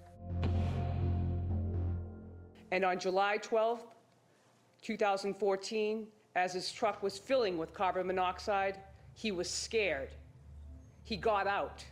It was the defendant on the other end of the phone who ordered him back in, then listened for 20 minutes as he cried in pain, took his last breath, and died. The alleged weapon in this case? Michelle Carter's own words. What she did, in theory, according to the prosecutors, is she recklessly caused Conrad Roy's death. The state's case revolves around Michelle's chilling text messages to Conrad as he was apparently having second thoughts the day he took his life. The defendant texted Conrad, "You can't think about it, you just have to do it. You said you were going to do it. I don't get why you aren't." And then there was this. 10 days before he died, Michelle sent him this text message assuring him not to worry about his family's feelings. Yeah, they'll probably blame themselves for a while, but they will get over it and learn to accept it, a notion that baffles and upsets Conrad's mother. I think she needs to be held responsible for her actions because she knew exactly what she was doing. Lynn Roy testified that on the last day of his life, Conrad was in a good frame of mind. He was eating tortilla chips and guacamole on the way to the beach. In July of 2014, did he ever mention he wanted to harm himself? No. I knew he was a little depressed, but I thought he was doing great. But prosecutors contend that Michelle and her incessant texting had immense influence over Conrad, even though Michelle was more than 30 miles away from him when he took his life. That her virtual presence caused him to do it. She helped him devise a plan to kill himself using a combustion engine to poison himself with carbon monoxide gas. Michelle sent Conrad this text message: "I'm not going to sleep until you are in the car with a generator on." Your Honor, this case is a suicide case. It is not a homicide. But defense attorney Joseph Cataldo painted a very different picture. The evidence of the texting is overwhelming that Conrad Roy was on this path to take his own life for years. Michelle Carter was not present. Michelle Carter had been texting with him. She did not physically see this individual for over 1 year. The defense brings up Conrad's acetaminophen overdose when he was 17 and claims he had been suicidal for years, in part because of his parents' divorce, and he had a contentious relationship with his father. And if the judge is considering Michelle's text messages, he should look at all the messages between the teenagers. Even up to a month before Conrad's death, Michelle seemed like a concerned friend, trying to help a socially awkward and emotionally fragile Conrad. On June 19th, Michelle texts Conrad, "Are you 100% positive you're never going to commit suicide? Be honest with me. Do you think about doing it?" "No, I'm not." In other messages, she talks about wanting to take him to a therapist or a mental health hospital. But on July 1st, 11 days before his suicide, texts between Michelle and Conrad took a sinister turn. Prosecutors let the words tell the story. She talked him out of his doubts, point by point. She assured him that his family would understand why he did it. She researched logistics. Michelle had been sending Conrad suggestions on how to kill himself for weeks. Hanging is painless and takes like a second if you do it right. But what would drive anyone to send a text like that? Prosecutors say Michelle was desperate for friends and attention. And she got it when she talked about her suicidal boyfriend. Just days before he died, she sent texts to girls she wanted to be close with in an effort to get their attention and sympathy. Lexi Evelyn, please. Pretending Conrad was missing. Do you remember getting a message about Conrad being missing? Yes. He's missing, like they don't know where he is. Prosecutors say Conrad still being alive presented a problem for Michelle. She could be exposed as a liar. So it was important he kill himself. On July 12th, the night he did take his life, Conrad drove to a Kmart parking lot and texted Michelle, "Leaving now. Okay, you can do this. Okay, I'm almost there." That was the last text Conrad ever sent to anyone. But there was also a 46-minute phone call. Michelle called him. She was the last person to speak with him. After that call ended, Michelle texted her friend Samantha. I'm going to ask you to read that text message, please, aloud. Sam, he just called me and there was a loud noise like a motor and I heard moaning like someone was in pain and he wouldn't answer when I said his name.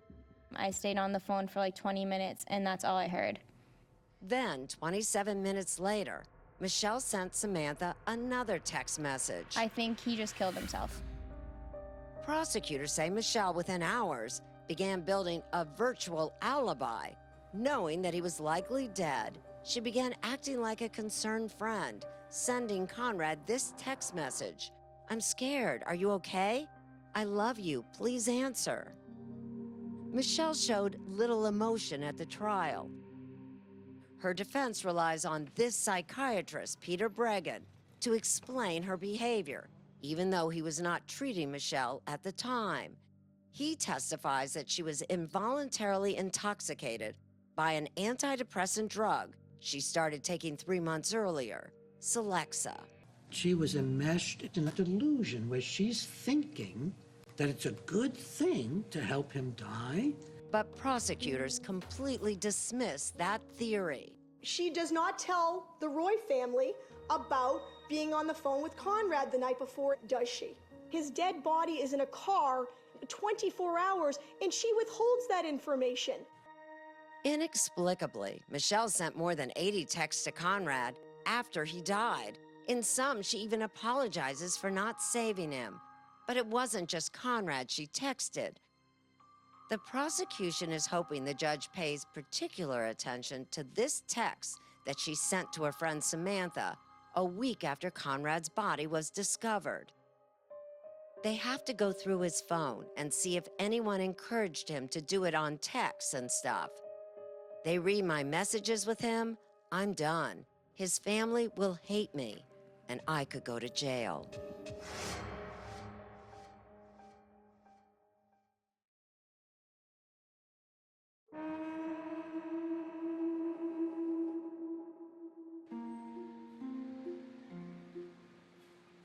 Her actions, Your Honor, on July 12, 2014, caused the death of Conrad Roy. They were reckless, and she knew it. According to the prosecution, Michelle Carter helped put Conrad Roy in his grave. It was a felony, and she caused serious bodily harm. According to the defense, she didn't know what she was doing. Good morning, Your Honor. She was psychotic, delusional, involuntarily intoxicated from taking the antidepressant Celexa. Michelle Carter underwent an involuntary intoxication in June and July. To prominent child and adolescent psychiatrist Dr. Harold Koplowitz, that makes no sense at all. Though not a witness in this case, he says those drugs, called SSRIs, are remarkably safe. They don't make you delusional. They don't make you psychotic. and they don't make you intoxicated. They don't make you drunk. Dr. Koplowitz believes the act of texting was more mind-altering than any drug. And the problem with texts is that it separates you. It makes you feel less responsible. But no amount of distance can explain her behavior, especially the prosecution's contention that Michelle ordered Conrad back into the truck, says the doctor. It's very hard to understand where the man says to a friend, listen, I'm feeling pain. I don't want to do this. I'm going to get out of the car. There's no way to seem to make sense of the fact that someone then says, a friend says, get back in the car and kill yourself. This really has a vicious and a very, very malicious quality to it. No matter how malicious, Dr. Koplowitz says, Michelle really couldn't have convinced Conrad to kill himself if he hadn't already been suicidal. So while Michelle could not force Conrad to kill himself, she could enhance his risk of killing himself. She could encourage him to complete the act because he was already on his way. And simultaneously, she could have screamed out for help, which might have prevented this deadly outcome. I want to recover from this, and I feel like I haven't recovered from it yet. I feel like I still have a long way to go. Clearly, these heartbreaking videos now posted on YouTube show a young man looking for that different outcome, says Dr. Koplowitz. You expose yourself like this, it says, please help me. I've created a monster out of myself the past few years because of my depression. Sadly, Conrad Roy is not alone. According to the Centers for Disease Control and Prevention, we lose approximately 4,600 young people between the ages of 10 and 24 to suicide each year. One reason is that teenagers are simply more prone to depression. Another reason, they're more susceptible to peer pressure. Which is why the Netflix show 13 Reasons Why has caused such an uproar. In the show, a teenage girl dies by suicide and leaves 13 recordings to other teens whom she blames. I think it's one of the most dangerous programs on the air right now for the simple reason that it glamorizes suicide. Unfortunately, suicide's very contagious. We know that teenagers who watch these kind of TV programs are more likely to think about suicide, are more likely to attempt suicide, are more likely to commit suicide. It appears that Michelle Carter may have been one of those teens influenced by what she saw on TV. Not 13 Reasons Why, but perhaps an episode of Glee. When an actor on Glee died of an overdose in real life, the show wrote his death into the script. Listen to the similarities between what the character Rachel says about the loss of her boyfriend and what Michelle later says about losing Conrad. I had it all planned out. We would live happily ever after. It's a good plan. Did you tell him? I didn't have to. He knew. Michelle's text to a friend after Conrad's death is almost word for word. I had it all planned out. He knew, too. I didn't have to tell him. He was my person. Michelle writes the exact same line. He was my person. Poor her. Her boyfriend died. They were gonna get married one day, and now she's the grieving girlfriend. According to the Commonwealth of Massachusetts, it all boiled down to that starring role as the grieving girlfriend. The Commonwealth's position, Your Honor, is that she wanted attention. After 6 days of testimony, closing arguments begin.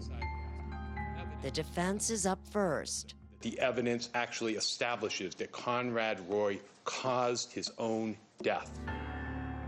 Joe Cataldo reminds the judge that Conrad had attempted suicide before and points to a text Conrad wrote to Michelle.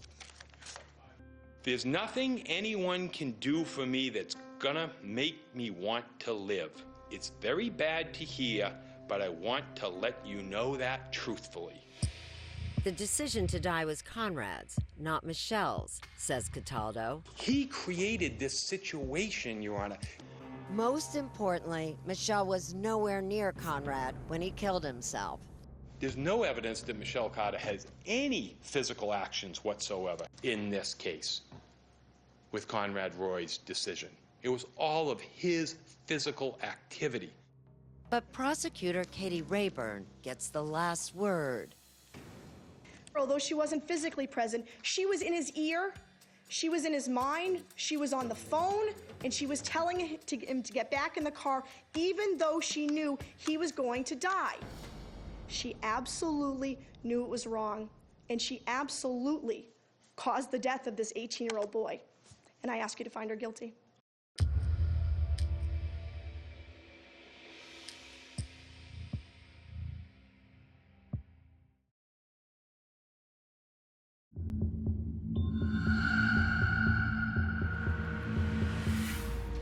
Three days after Judge Moniz began his deliberations, two families prepared themselves for his verdict. Mr. Roy. For the Carter family, freedom is at stake. For the Roys, it's about justice for their son. She instructs Mr. Roy to get back into the truck, well knowing of all of the feelings that he has exchanged with her, his ambiguities, his fears, his concerns. The judge said Carter caused a dangerous environment, and under Massachusetts law, she had a duty to save him. She called no one. She did not issue a simple additional instruction. Get out of the truck. Ms. Carter, please stand. This court, having reviewed the evidence and applied the law thereto, now finds you guilty on the indictment charging you with the involuntary manslaughter of the person Conrad Roy III. Guilty. A verdict that is groundbreaking in terms of recognizing the deadly power of words, but one that leaves no winners, just heartbreak. I know we all wish that he had the opportunity to grow up into adulthood, to become a tugboat captain, and to enjoy his future. Nearly 7 weeks after being convicted, Michelle Carter, who is out on bail, arrives for sentencing, where hostile words greet her. She could face 20 years in prison. Please remain standing for one moment while you are sworn. First, Conrad's father and sister recall a life cut short. Not a day goes by without him being my first thought waking up and my last thought going to bed. Michelle Carter exploited my son's weaknesses and used him as a pawn in her own well-being. She has not shown any remorse. Where was her humanity? The prosecutor reads a statement from Conrad's mother, Lynn, who found it too difficult to speak. I do not know where to begin. I pray that his death will save lives someday. Lynn wants to make it a crime to encourage suicide. I pray that a law comes forth so that another mother does not have to endure what I am. I do not believe that another can go on to encourage someone to take their life, and it can be okay. The prosecution asks that Carter serve 7 to 12 years behind bars. She has shown no remorse, and in fact, after Conrad's death, she sought attention and sympathy for herself. All she had to do was say, "Get out of the car." Michelle Carter does not speak at sentencing, but her attorney does and asks for probation. Ms. Carter does regret what happened. She also sent a letter to the probation department where she accepts responsibility. This is a terrible, terrible tragedy. And she very much regrets this and prays Your Honor's judgment of leniency. Then Michelle Carter learns her fate. Ms. Carter, please stand. He sentences Michelle Carter to 15 months behind bars, a sentence that does not please the defense, who appealed the conviction. We're asking you, Your Honor, to stay the jail sentence until we can have our day in court. The judge takes the request seriously. recognizing the significance of this case. The conviction may be reversible, but the time spent in prison is not. And then makes a stunning announcement. That a grant of a stay through the Massachusetts court system only is warranted. A stay, meaning Michelle Carter would be out on probation, not in jail, while her appeal made its way through the Massachusetts courts. It was a decision that disappointed Lynn Roy and her daughters. We're just going to honor his life and do it in the most best way we can. We want him to be proud of us. All rise! In February of 2019, Michelle Carter's conviction was upheld. Ms. Carter will now be taken into custody. And she began serving her 15-month sentence. Her lawyers appealed to the U.S. Supreme Court. The court declined to hear that appeal. In response, her lawyers issued the following statement: "We are deeply disappointed that the Supreme Court has decided not to review Michelle Carter's wrongful conviction." Lynn Roy's focus now is on changing laws. What would you like there to be? What kind of law? I would love one in honor of him, his name, Conrad's Law. There's people that love me. I have a great mom. My son mattered. He matters. Will always matter. Someone that had a family and future and mom and dad. I will never get over him.